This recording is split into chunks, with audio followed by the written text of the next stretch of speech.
ভোটকেন্দ্র প্রস্তুতিতে অনিশ্চয়তা, 1 মাস বাকি থাকলেও বরাদ্দহীন শিক্ষা প্রতিষ্ঠান, অভিযোগ নাকচ ইসি সচিবের। ইসিতে তৃতীয় দিনের আপিল শুনানি শুরু, চলবে বিকেল 5টা পর্যন্ত। গণভোট সম্পর্কে সচেতনতা সৃষ্টিতে দেশজুড়ে ব্যাপক কর্মসূচি। অর্থনৈতিক প্রস্তাবে রাজি না হওয়ায় স্কুল ছাত্রীকে খুন, দায় স্বীকার গ্রেফতার মিলনের। নোয়াখালীতে 127 ভরি সোনা চুরির ঘটনায় স্ত্রী সহ গ্রেফতার চোরের সর্দার। বিক্ষোভে উত্তাল ইরানে 5 শতাধিক নিহত, দাবি অধিকার গোষ্ঠীর। রেড লাইন অতিক্রম করছে ইরান, শক্তিশালী পদক্ষেপের হুমকি ট্রাম্পের। এবং বাংলাদেশকে ভারতে খেলতে বলবে আইসিসি, দাবি ভারতীয় গণমাধ্যমের। বদলাতে পারে ভেন্যু।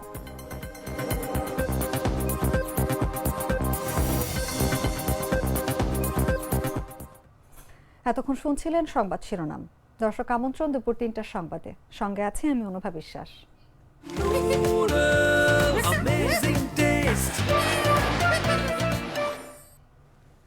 চলে যাচ্ছি পুরো খবরে।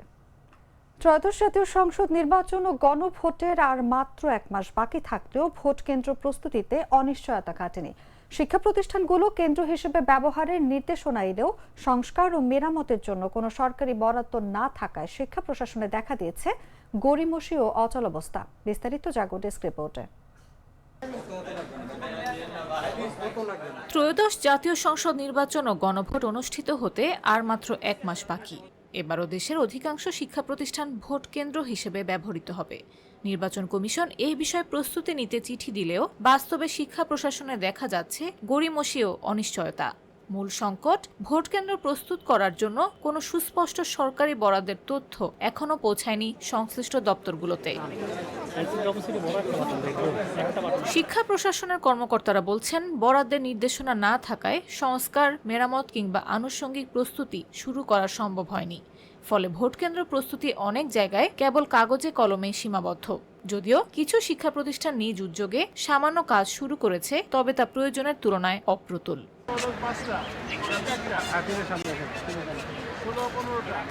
গেল 28 ডিসেম্বর ইসি সচিবালয় থেকে স্থানীয় সরকার বিভাগ ও শিক্ষা প্রকৌশল অধিদপ্তরে পাঠানো চিঠিতে ভোট কেন্দ্র সংস্কার ও সিসি ক্যামেরা স্থাপনে ইসির অনুমতির প্রয়োজন হবে না বলে জানানো হয়।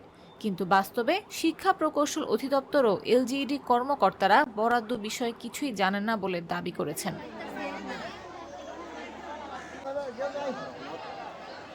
এবার 64 জেলায় 300 আসনে 42,761টি ভোট কেন্দ্রে ভোট গ্রহণ হবে। সংসদ নির্বাচন ও গণভোট একসঙ্গে হওয়ায় ভোট গ্রহণের সময় বাড়ানো হয়েছে, যা রাত পর্যন্ত কেন্দ্র ব্যবহারের প্রয়োজন তৈরি করেছে। এর জন্য পর্যাপ্ত আলো, বিদ্যুৎ, টয়লেট, পয়ঃনিষ্কাশন ও নিরাপত্তা ব্যবস্থার বিকল্প নেই। কিন্তু উপজেলা পর্যায়ের বহু শিক্ষা প্রতিষ্ঠানে এখনও বাতি, পর্যাপ্ত টয়লেট কিংবা রাতের ব্যবহারের উপযোগী অবকাঠামো নেই।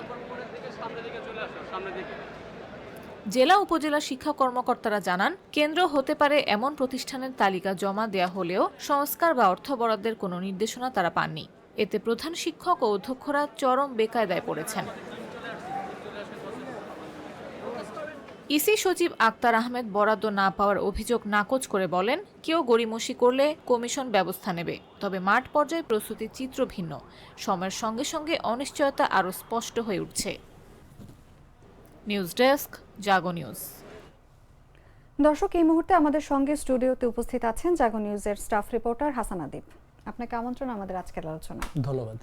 যেমনটি দেখছিলাম প্রতিবেদনে, যে নির্বাচন কমিশন চিঠি দেওয়ার পরও দাবি করলেও মাঠ পর্যায়ে কেন শিক্ষা প্রশাসন এবং প্রকৌশল দপ্তরগুলো কোনো ধরনের প্রস্তুতি নিচ্ছে না, এই দায়টা আসলে কার আপনার মনে হয়?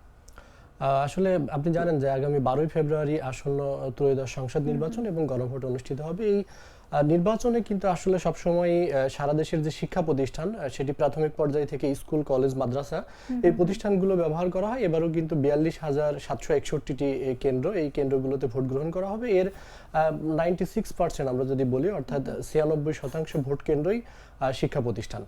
ফলে এই প্রস্তুতিটা আসলে শিক্ষা প্রতিষ্ঠান কেন্দ্রিক বা শিক্ষা প্রশাসনের হাতেই ন্যস্ত। আপনি জানেন যে তফসিল ঘোষণার পর সবকিছু কিন্তু নিয়ন্ত্রণ করে নির্বাচন কমিশন। নির্বাচন কমিশন থেকে গত 18 ডিসেম্বর এবং 28 ডিসেম্বর এই দুইটি দিনে দুটি চিঠি ইস্যু করা হয়েছে। একটি পাঠানো হয়েছে স্থানীয় সরকার প্রকৌশল অধিদপ্তরে এবং আরেকটি পাঠানো হয়েছে শিক্ষা প্রকৌশল অধিদপ্তরে। আপনি জানেন যে আসলে প্রাইমারি যে স্কুলগুলো আছে, প্রাথমিক বিদ্যালয়, এগুলো স্থানীয় সরকার প্রকৌশল অধিদপ্তর নির্মাণ এবং অবকাঠামোগত যে সমস্যাগুলো এগুলো দেখে থাকে। আর শিক্ষা প্রকৌশল অধিদপ্তর সেটি আসলে স্কুল কলেজ মাদ্রাসাগুলোর অবকাঠামো উন্নয়নের কাজ করে থাকে। ফলে এই দুই অধিদপ্তরকে ইসি থেকে চিঠি দেওয়া হয়েছে। ইসির চিঠির যে ভাষ্য ছিল সেখানে বলা হয়েছিল যে আসলে এই শিক্ষা প্রতিষ্ঠানগুলো যে মেরামত, সংস্কার এবং সিসি ক্যামেরা বসানো হবে তার জন্য যে অনুদান প্রয়োজন সেই অনুদান বা বরাদ্দ সেটি সরকারের পক্ষ থেকে নিশ্চিত করা হবে। কিন্তু কে দিবে, কোন অধিদপ্তর কাকে দিবে, কিভাবে আসবে, এই তথ্যগুলো ছিল না। চিঠিতে শুধু এইটুকুই ভাষ্য ছিল, যার ফলে আসলে শিক্ষা প্রশাসনে এই অনিশ্চয়তার তৈরি হয়েছে, তারা আসলে বরাদ্দ পাচ্ছেন না। তবে দৃশ্যমান যে পরিস্থিতি তাতে মনে হচ্ছে শিক্ষা প্রশাসনের কিছুটা অনীহা আছে, কারণ তারা অর্থ মন্ত্রণালয়ের যে জায়গাগুলোতে চিঠি দেওয়া দরকার বা যোগাযোগ করা দরকার সেই জায়গাগুলোতে যোগাযোগে তাদের একটা অনীহা দেখা যাচ্ছে। পাশাপাশি এ নিয়ে ইসির কাছে পরবর্তীতে কোনো নির্দেশনা তারা চায়নি। ফলে ইসির যেমন দায় আছে তেমনি শিক্ষা প্রশাসনের এখানে দায় রয়েছে। ইসি বলছে বরাদ্দ দিতে হবে সরকারকে, কিন্তু অপরদিকে দেখা যাচ্ছে যে শিক্ষা কর্মকর্তারা বলছেন যে এমন কোনো নির্দেশনাই তারা পাননি। এই যে সমন্বয়হীনতা, এই দায় কি নির্বাচন কমিশন এড়াতে পারবে? নির্বাচন কমিশনের কাজ যেটি ছিল সেটি আসলে আপনি জানেন যে তফসিল ঘোষণার পর কিন্তু ইসি যে নির্দেশনা দেয় সেটি আসলে সরকার অনুসরণ করে। এক্ষেত্রে শিক্ষা প্রশাসনকে যখন চিঠি দিয়ে বরাদ্দের অনুমোদনের কথা বলা হয়েছে এবং সংস্কার কাজ করতে বলা হয়েছে, তখন কিন্তু এটি সরকারের পক্ষ থেকে বরাদ্দ দেওয়ার কথা। কিন্তু শিক্ষা প্রশাসন সরকারের যে জায়গাগুলোতে চিঠি পাঠানোর কথা সেই জায়গাগুলোতে চিঠি পাঠাতে পারেনি। ফলে এই যে একটা ধোঁয়াশা, অর্থাৎ এটি ইসির দায় নাকি শিক্ষা প্রশাসনের দায়, এটি নিয়ে কিন্তু দুপক্ষই কথা বলছেন। আমি ইসির সচিবের সঙ্গে কথা বলেছি, জনাব আখতার আহমেদের সঙ্গে। তিনি কিন্তু বলেছেন যে তারা চিঠি দিয়েছেন এবং চিঠি অনুযায়ী সরকারকে পদক্ষেপ নিতে হবে। যদি পদক্ষেপ না নেয় তাহলে তারা পরবর্তীতে প্রয়োজনীয় ব্যবস্থা নেবে। গভর্নিং বডি না থাকা, তহবিল সংকট বা বিধিগত বিভিন্ন জটিলতার মধ্যে শিক্ষা প্রতিষ্ঠান কি আসলে নিজেদের যে খরচ, এই নিজেদের খরচে সিসি ক্যামেরা, আলো বা টয়লেটের ব্যবস্থা করতে সক্ষম হবে? কি মনে হয়? আপনি জানেন যে নির্বাচন যখন গ্রহণ করার জন্য, নির্বাচনের ভোট গ্রহণের জন্য আগের দিনই কিন্তু পুলিশ, আনসার থেকে শুরু করে আইন শৃঙ্খলা বাহিনীর সদস্য, প্রিজাইডিং অফিসার, তারা কিন্তু আগের দিনই ভোট কেন্দ্রে চলে যায় এবং তাদেরকে কিন্তু আগের দিন সরঞ্জামাদি দিয়ে দেওয়া হয়, ব্যালট বাক্স সহ এই বিষয়গুলো। আর এগুলো খুবই স্পর্শকাতর বিষয়। আপনি জানেন যে ব্যালট বাক্স আগের দিন রাতে নিয়ে যাওয়া এবং যে ব্যালটগুলো আসে সেগুলো রাখা, এটা কিন্তু শিক্ষা প্রতিষ্ঠানে রাখা, এটা আসলে খুবই স্পর্শকাতর জিনিস।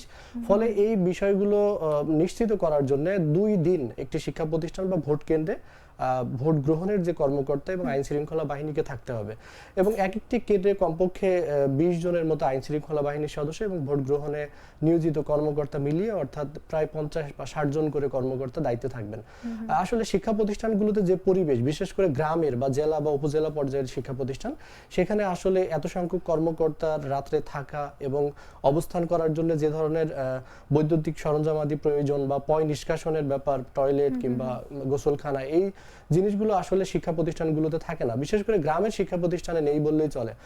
বেশ কিছু গ্রামের শিক্ষা প্রতিষ্ঠানে আমরা খোঁজ নিয়ে দেখেছি যে সেখানে আসলে যেহেতু দিনের বেলায় ক্লাস হয়, বৈদ্যুতিক পাখা থাকলেও বাল্বের যে ব্যবস্থা সেটি নাই, এছাড়া গোসলখানা কিংবা প্রয়োজনীয় টয়লেট এগুলো নাই।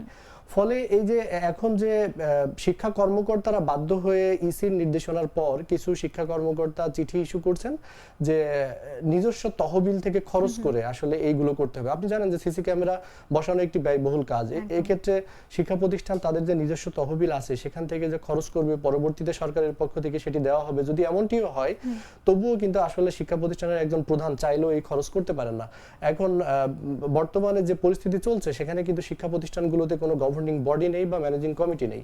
এই কমিটিগুলো সরকার কিছুদিন আগে ভেঙে দিয়েছে, যার ফলে এই বড় অঙ্কের টাকা যখন তহবিল থেকে খরচ করতে হবে তখন অবশ্যই কিন্তু গভর্নিং বডি বা ম্যানেজিং কমিটির একটি নির্দেশনা বা বৈঠক করে অনুমোদন প্রয়োজন হয়, সেটিও নিতে পারছেন না। ফলে শিক্ষা প্রশাসন থেকে যে নাম সর্বস্ব চিঠি শিক্ষা প্রতিষ্ঠানগুলোতে দেওয়া হয়েছে, শিক্ষা প্রতিষ্ঠানগুলো সেটি বাস্তবায়ন করতে পারছে না, তারা আসলে অসহায়ের মতো এখন রয়েছেন। অপরদিকে আমি যদি বলতে চাই যে ভোট কেন্দ্রে যদি বিশৃঙ্খলা এবং অব্যবস্থাপনার সৃষ্টি হয় তাহলে সেক্ষেত্রে সেটা রাজনৈতিক এবং সাংবিধানিক কি ধরনের প্রভাব ফেলতে পারে বলে মনে হয়?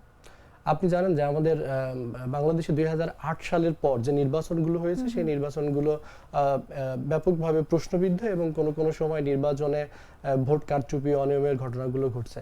এখানে কিন্তু ভোট গ্রহণ কর্মকর্তা এবং আইন শৃঙ্খলা বাহিনী ওই একটি দিন অর্থাৎ এত প্রস্তুতির পর 12ই ফেব্রুয়ারি সারাদিন কিভাবে একটি ভোট কেন্দ্র চলবে বা একটি ভোট কেন্দ্রের পরিস্থিতি কি হবে, সেখানকার কর্মকর্তারা কত স্বাচ্ছন্দ্যে কাজ করতে পারছেন তার উপরে নির্ভর করে।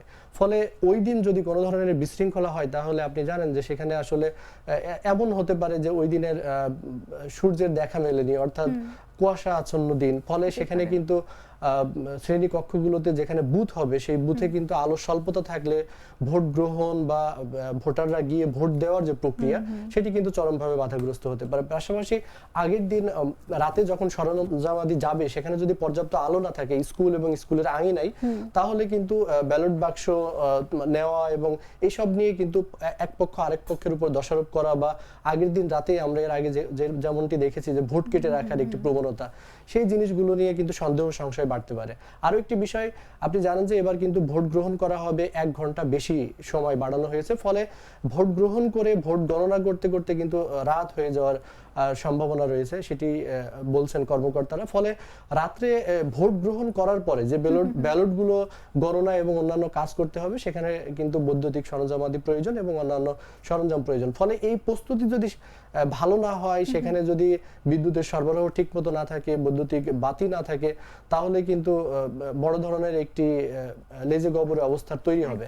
ফলে এই যে নির্বাচন, এতদিনের পরে একটি নির্বাচন, যে নির্বাচনে সবাই ভোট দিতে অধীর আগ্রহে আছেন, সেখানে যদি কোনো ধরনের বিশৃঙ্খল পরিস্থিতি তৈরি হয় সেখানে কিন্তু এই নির্বাচনটা প্রশ্নবিদ্ধ হবে। এবং আপনি জানেন যে বিভিন্ন দেশের পর্যবেক্ষকরা এই নির্বাচনে পর্যবেক্ষণ করতে আসবেন, তারা কিন্তু আসলে ভোট কেন্দ্রগুলোর পরিস্থিতি কি সেটি দেখতে চাইবেন। ফলে সেখানে যদি কোনো ধরনের বিশৃঙ্খলার তৈরি হয় বা লেজে গবরের অবস্থা তৈরি হয় তাহলে অবশ্যই এই ভোট প্রশ্নবিদ্ধ হবে। এবং আপনি জানেন যে এই জাতীয় নির্বাচন যদি কোনো কারণে প্রশ্নবিদ্ধ হয় তাহলে এমনিতেই বাংলাদেশে কিন্তু এই প্রায় 2 বছরের একটি অন্তর্বর্তীকালীন সরকার চলছে এবং পরবর্তীতে যদি ভোট কেন্দ্রিক কোনো ধরনের বিশৃঙ্খলার তৈরি হয় সেটি একটি সাংবিধানিক শূন্যতার তৈরি করবে। একদমই তাই। আমাদের প্রত্যাশা থাকবে একটি সুষ্ঠু ভোটের এবং সবাই যাতে নির্বিঘ্নে ভোট কেন্দ্রে গিয়ে ভোট দিতে পারে। আপনাকে অসংখ্য ধন্যবাদ আদিব আমাদের সঙ্গে আলোচনায় উপস্থিত থাকার জন্য। ধন্যবাদ। দর্শক, কথা বলছিলাম জাগো নিউজের স্টাফ রিপোর্টার হাসান আদিবের সঙ্গে। চলে যাচ্ছে অন্যান্য খবরে। তৃতীয় দিনের মতো নির্বাচন কমিশনে শুরু হয়েছে ত্রয়োদশ জাতীয় সংসদ নির্বাচনে মনোনয়নপত্র বাছাইয়ে রিটার্নিং কর্মকর্তাদের সিদ্ধান্তের বিরুদ্ধে করা আপিলের শুনানি। সোমবার সকাল 10টায় দ্বিতীয় দিনের আপিল শুনানি শুরু হয়, যা চলবে বিকেল 5টা পর্যন্ত। নির্বাচন কমিশন সূত্রে জানা গেছে আজ 141 থেকে 210 নম্বর আপিল শুনানি অনুষ্ঠিত হবে, আর মঙ্গলবার 211 থেকে 280 নম্বর আপিলের শুনানি অনুষ্ঠিত হবে। এতে দেশের বিভিন্ন অঞ্চলের প্রার্থীরা রিটার্নিং কর্মকর্তার সিদ্ধান্তের বিরুদ্ধে নিজেদের অবস্থান তুলে ধরবেন। ত্রয়োদশ জাতীয় সংসদ নির্বাচনে প্রার্থিতা প্রত্যাহারের শেষ তারিখ 20 জানুয়ারি। এরপর 21 জানুয়ারি রিটার্নিং কর্মকর্তারা চূড়ান্ত প্রার্থী তালিকা প্রকাশ ও প্রতীক বরাদ্দ দেবেন। নির্বাচনী প্রচারণা শুরু হবে 22 জানুয়ারি এবং প্রচার চালানো যাবে 10 ফেব্রুয়ারি সকাল 7:30 পর্যন্ত। ভোট গ্রহণ অনুষ্ঠিত হবে 12 ফেব্রুয়ারি বৃহস্পতিবার সকাল 7:30 থেকে বিকেল 4:30 পর্যন্ত।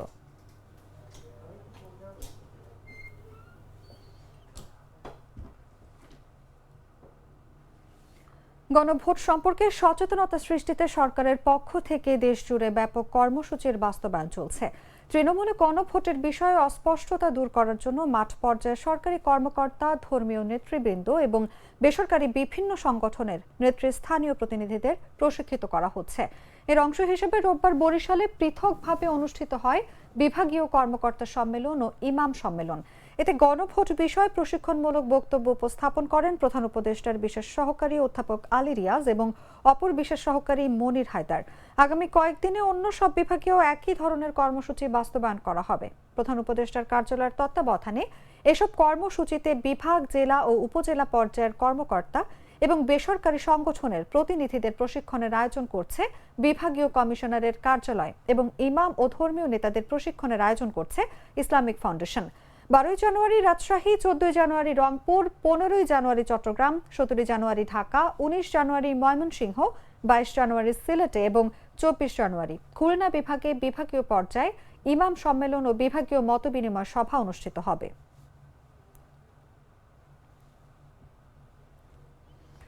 বাংলাদেশ জামায়াতে ইসলামের আমির ডক্টর শফিকুর রহমানের সঙ্গে সৌজন্য সাক্ষাৎ করেছেন বাংলাদেশে নিযুক্ত চীনের রাষ্ট্রদূত মিস্টার ইয়াও ওয়েন।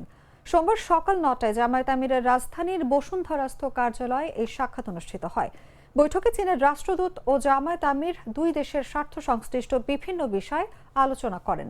চীন ও বাংলাদেশের ঐতিহাসিক বন্ধুত্ব দুই দেশের জনগণের কল্যাণ, উন্নয়ন সহযোগিতা, পারস্পরিক বাণিজ্য এবং সংস্কৃতি বিনিময়ের ক্ষেত্রে অত্যন্ত গুরুত্বপূর্ণ ভূমিকা রেখে চলেছে। ভবিষ্যতেও এই সম্পর্ক আরও সুদৃঢ় হবে বলে তারা আশাবাদ ব্যক্ত করেন। সাক্ষাৎকালে জামায়াতের আমিরের সঙ্গে উপস্থিত ছিলেন সংগঠনের সহকারী সেক্রেটারি জেনারেল এবং কেন্দ্রীয় প্রচার ও মিডিয়া বিভাগের প্রধান অ্যাডভোকেট এহসানুল মাহবুব জুবায়ের, বিশিষ্ট শিক্ষাবিদ ডক্টর জুবায়ের আহমেদ, উন্নয়ন টিম লিড দেওয়ান আলমগীর এবং জামায়াতের আমিরের পররাষ্ট্র বিষয়ক উপদেষ্টা প্রফেসর ডক্টর মাহমুদুল হাসান। রাষ্ট্রদূতের সঙ্গে উপস্থিত ছিলেন deputy chief of mission doctor Liu Yuin, political director mister Zhang Jing, mister Ruki এবং মিস নাফিসা। গ্লিটারের টুইন লেমন ও অ্যান্টিব্যাকটেরিয়াল ফর্মুলা বাসনকে চকচকে জীবাণুমুক্ত করে আমাদের দেয় গ্লিটার গ্যারান্টি। রাজধানীর দক্ষিণ বনশ্রীতে ফাতেমা আক্তার নীলি নামের 10ম শ্রেণীর স্কুল ছাত্রীর গলা কাটা মরদেহ উদ্ধারের ঘটনায় একজনকে গ্রেফতার করেছে র্যাব। অনৈতিক প্রস্তাবে সহযোগিতা না করার কারণে নীলিকে হত্যা করেছে বলে প্রাথমিক জিজ্ঞাসাবাদে স্বীকার করেছে গ্রেফতার হোটেল কর্মী মিলন। তদন্ত সংশ্লিষ্ট কর্মকর্তারা জানান, গ্রেফতার মিলনের সঙ্গে নিহত স্কুল ছাত্রী নীলির সুসম্পর্ক ছিল।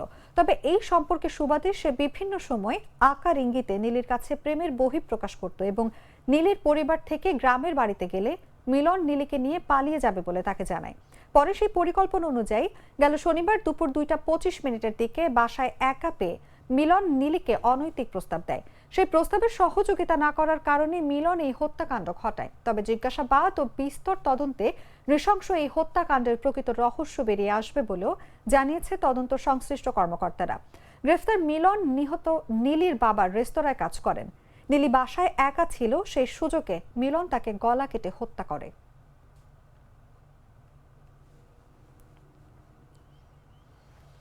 নোয়াখালী সুপারমার্কেট থেকে 127 ভরি স্বর্ণালংকার চুরির ঘটনায় কুমিল্লা থেকে স্ত্রী সহ মোর্শেদ মহসিন ওরফে মোশাররফ নামের আন্তজেলা চোর চক্রের সর্দারকে গ্রেফতার করেছে পুলিশ। একই ঘটনায় চট্টগ্রাম থেকে তাদের আরেক সহযোগীকে গ্রেফতার সহ চোরাই 9.25 ভরি সোনা উদ্ধার করা হয়েছে। রোববার দুপুরে police super TM Mosharraf Hossain নিজ কার্যালয়ে সংবাদ সম্মেলন করে এসব তথ্য নিশ্চিত করেন। তিনি বলেন, সিসিটিভি ফুটেজ ও অন্যান্য তথ্যে এই ঘটনায় 11 জনের সম্পৃক্ত থাকার তথ্য মিলেছে। এদের মধ্যে কুমিল্লার মুরাদনগর থেকে মোর্শেদ মহসিন ওরফে মোশাররফ ও তার স্ত্রী শিল্পী আক্তারকে আটক করা হয়। পরে তাদের দেওয়া তথ্যে চট্টগ্রামের হাটহাজারী এলাকা থেকে আলাউদ্দিন ওরফে পিচ্চি আলাউদ্দিনকে আটক করা হয়। তাদের কাছ থেকে 9 ভরি সোনা জব্দ করা হয়েছে। আটকদের ভুক্তভোগী ব্যবসায়ী মীর মোশাররফ হোসেনের মামলায় গ্রেফতার দেখিয়ে আদালতে সোপর্দ করা হয়েছে। এদের মধ্যে মোর্শেদ মহসিন ওরফে মোশাররফ এবং পিচ্চি আলাউদ্দিন আদালতে স্বীকারোক্তিমূলক জবানবন্দি দিয়েছেন। এর আগে গেল 1 জানুয়ারি রাত 10:30টার দিকে নোয়াখালী সুপারমার্কেটের 4র্থ তলার নিলয় জুয়েলার্সের তালা কেটে 127 ভরি স্বর্ণালংকার চুরির ঘটনা ঘটে। এই ঘটনায় দোকানের পরিচালক মীর মোশাররফ হোসেন বাদী হয়ে পরদিন সদরের সুধারাম মডেল থানায় মামলা করেন। 9 ভরি 4 আনা সামথিং আমাদের এ ধরনের স্বর্ণ উদ্ধার হয়েছে এবং 3 জন আসামি আমাদের হাতে ইতোমধ্যে অ্যারেস্ট আছে। তার মধ্যে 2 জন বিজ্ঞ আদালতে অন 64 করেছে নিজেদের দোষ স্বীকার করে। আমরা আশাবাদী আরও আসামি অ্যারেস্ট হবে এবং উদ্ধার কার্যক্রম আমাদের চলমান আছে এবং আমরা স্বল্প পরিসরে জুয়েলার্স ওখানকার যারা ব্যবসায়ী সমিতি আছে, যারা কার্যকরী বডিতে আছে এবং আমাদের আইন শৃঙ্খলা বাহিনীর আমরা যারা সদস্য আছি, তাদের সাথে আমরা ইতোমধ্যে মিটিং করেছি, সভা করেছি এবং ভবিষ্যতে আমাদের পরিকল্পনা আছে ওই মার্কেট কেন্দ্রিক ব্যবসায়ীদেরকে নিয়ে আরও বড় পরিসরে সভা করা এবং নিরাপত্তা পরিকল্পনাকে আরও কীভাবে জোরদার করা যায়, আরও কীভাবে সুসংহত করা যায়, ভবিষ্যতে যাতে নাকি ধরনের ঘটনার পুনরাবৃত্তি না ঘটে, এইটা আমরা তৎপর থাকব। রোজকার সাধারণ খাবার এখন হবে অসাধারণ। প্রাণ স্বাদের মশলা, স্বাদ বাড়ায়, ঘ্রাণ ছড়ায়। জানাবো আন্তর্জাতিক সংবাদ।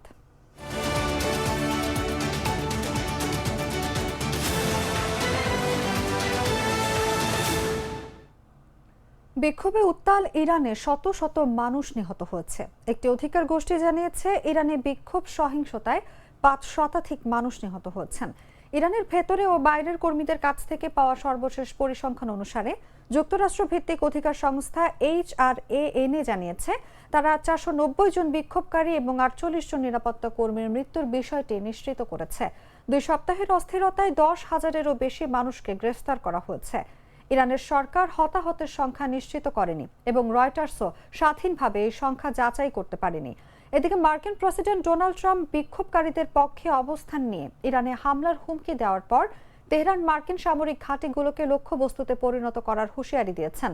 এক মার্কিন কর্মকর্তা রোববার রয়টার্সকে জানিয়েছেন ইরানের জন্য বিকল্পগুলো নিয়ে আলোচনা করার জন্য মঙ্গলবার ট্রাম্পের সিনিয়র উপদেষ্টাদের সঙ্গে দেখা করার কথা রয়েছে।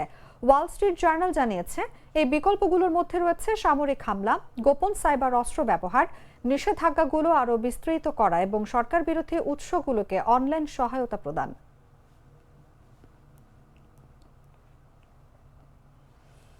ইরান পরিস্থিতি নিয়ে যুক্তরাষ্ট্র খুব শক্তিশালী বিকল্প পর্যালোচনা করছে বলে জানিয়েছেন মার্কিন প্রেসিডেন্ট ডোনাল্ড ট্রাম্প।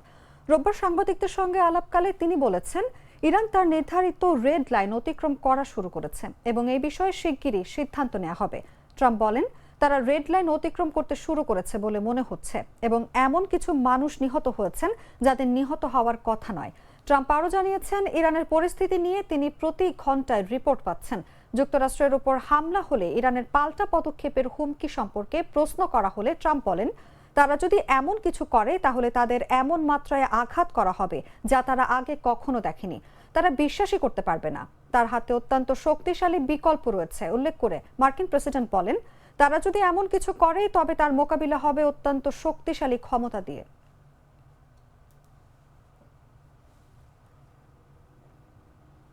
সংবাদ শেষ করব খেলার খবর জানিয়ে।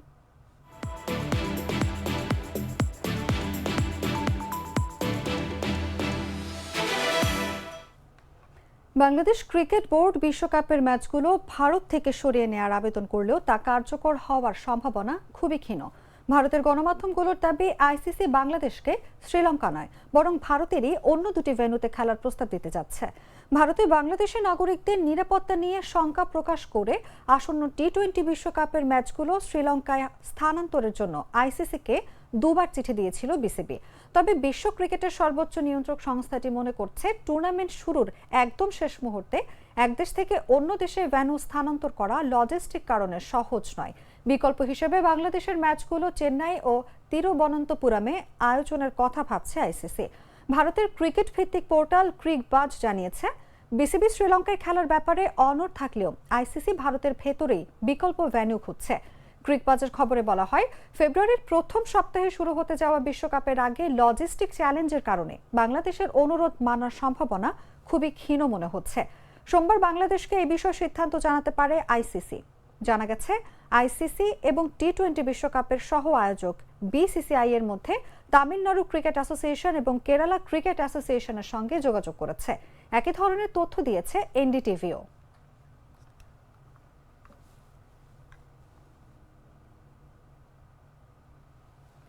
সংবাদ শেষ করার আগে শিরোনামগুলো জানিয়ে দিচ্ছি আরও একবার।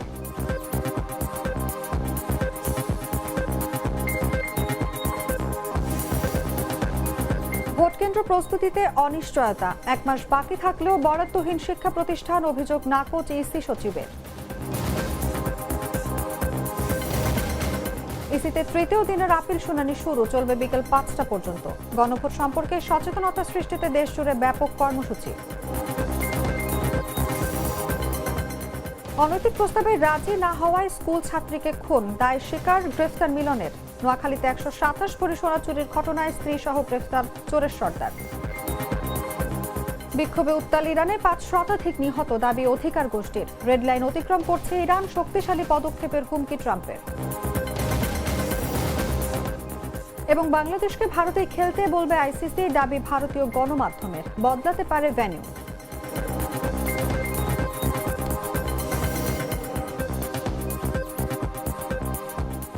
দর্শক, এই ছিল এখনকার মতো। এরপর বিকেল 5টায় দেখবেন দেশ জুড়ে সংবাদ। প্রতি মুহূর্তে সর্বশেষ খবর জানতে ভিজিট করুন jagonews24.com। ফলো করুন আমাদের ভেরিফাইড ফেসবুক পেজ এবং সাবস্ক্রাইব করুন জাগো নিউজের ইউটিউব চ্যানেল। ধন্যবাদ সবাইকে।